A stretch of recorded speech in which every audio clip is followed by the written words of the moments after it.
ये ना क्या 2005 के पहले महिला कपड़ा नहीं पहनती थी, पत्ता पहन के रहती थी क्या? जब जब राज्य सरकार को, बिहार के मुख्यमंत्री नीतीश कुमार जी को आईना दिखाने का काम करते हैं, तब तब सरकार के मंत्री, जिस मंत्री की बात कर रहे हैं अशोक चौधरी, ऐसे भड़कते हैं जैसे लाल कपड़ा देखकर सांड भड़कता हो। करना चाहिए ना मुद्दों की बात, जनता से जुड़े जो सवाल आज हैं। नमस्कार, आप देख रहे खबरीलाल लाइव और मैं हूं आपके साथ निधि सिंह।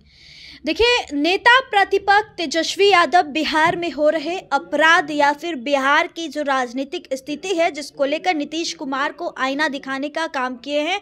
तो वहीं आपको बता दें कि जिसके बाद जेडीयू कोटे से मंत्री अशोक चौधरी भी अपनी जो बयान है उसको लेकर चर्चा में है। सीधे तौर पे बातचीत करेंगे, राजद से प्रवक्ता है अरुण यादव जी। अरुण जी, कैसे देखते हैं मंत्री हैं जेडीयू के, का एक दावर नेता भी हैं अशोक चौधरी, उनके बयान को देखते हुए आप क्या कहेंगे? देखिए, हमारे आदरणीय नेता तेजस्वी यादव जी जब जब राज्य सरकार को, बिहार के मुख्यमंत्री नीतीश कुमार जी को आईना दिखाने का काम करते हैं, तब तब सरकार के मंत्री, जिस मंत्री की बात कर रहे हैं अशोक चौधरी, ऐसे भड़कते हैं जैसे लाल कपड़ा देखकर सांड भड़कता हो। जबकि हमारे आदरणीय नेता तेजस्वी यादव जी का वाजिब सवाल होता है, जनहित में सवाल होता है। और पिछले ही दिनों आप देखिए, लगातार पिछले दिनों ही क्या, लगातार सदन से लेकर कई कार्यक्रमों में बिहार के माननीय मुख्यमंत्री नीतीश कुमार जी ने महिलाओं के प्रति आपत्तिजनक टिप्पणी करने का काम किया। किसी से छिपा हुआ नहीं है, लगातार वो कहते आ रहे हैं। चाहे आपने देखा होगा विधानसभा के अंदर प्रजनन पर वो जो अपना वक्तव्य दे रहे थे, और इधर फिर प्रगति यात्रा के दौरान किस तरीके से उन्होंने कहा, आपने देखा कि 2005 के पहले महिला इतना सुंदर दिखता था जी, 2005 के पहले महिला कपड़ा पहनता था जी, तरह तरह का है ना बात है। कितना वो बातें का मतलब कुछ और निकाल रहे हैं आप लोग, उनका मतलब कुछ और था। नहीं, क्या मतलब था? ये तो बिहार सरकार में जो अशोक चौधरी मंत्री हैं उसे बताना चाहिए ना। वो तो कह रहे एम्पावरमेंट की बात कर रहे हैं, लड़कियां घर से निकलकर अब काम कर। बिल्कुल नहीं, वो तो आदरणीय लालू जी के कृपा पर राष्ट्रीय जनता दल की सरकार में मंत्री थे अशोक चौधरी ही नहीं, हमारे आदरणीय लालू प्रसाद यादव जी के आशीर्वाद पर उनके बाबूजी भी मंत्री थे आदरणीय लालू यादव जी के कैबिनेट में।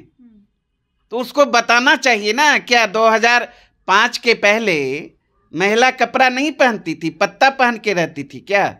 क्या महिलाएं सुंदर नहीं दिखती थी क्या? तो ये सब इस तरह की बात, अनर्गल प्रलाप ये लोग करते रहते हैं, मुद्दों की बात नहीं करते। करना चाहिए ना मुद्दों की बात, जनता से जुड़े जो सवाल आज हैं। आप देख रहे हैं लगातार जहरीली शराब पीकर लोग मौत के गाल में समा रहे हैं। बेतिया में आपने देखा 6 लोगों की मौत हो गई, और किस तरीके से सत्ता के लोग इस पर पर्दा डालने में लगे हुए हैं। प्रशासन छुपा रही है। लगातार सिवान में आपने पिछले दिनों देखा, सारण में देखा, गोपालगंज में देखा, सैकड़ों लोगों की मौत हो गई।